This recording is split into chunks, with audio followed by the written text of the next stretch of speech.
Luto natin yung tom yum. Lagyan natin ng shrimp,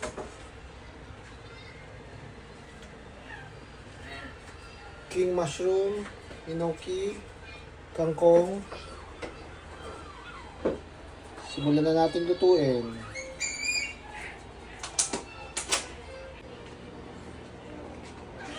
Ito yung instruction niya. Boil 600 ml in pot. Add packet of dried herbs into the pot. When boiling, add coconut powder and tom yum seasoning. Okay. Add your protein of choice. Okay.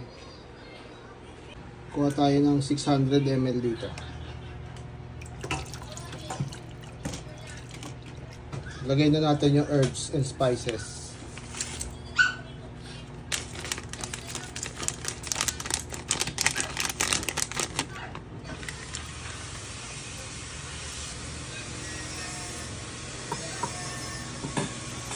Lagay na natin yung mga mushroom.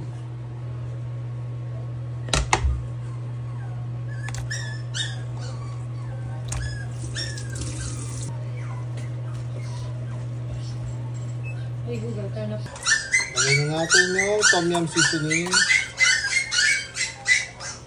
and coconut.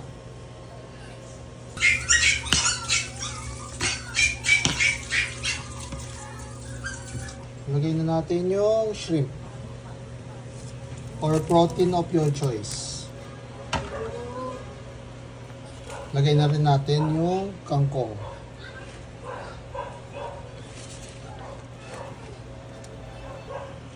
Ayan, luto na ang ating tom yum.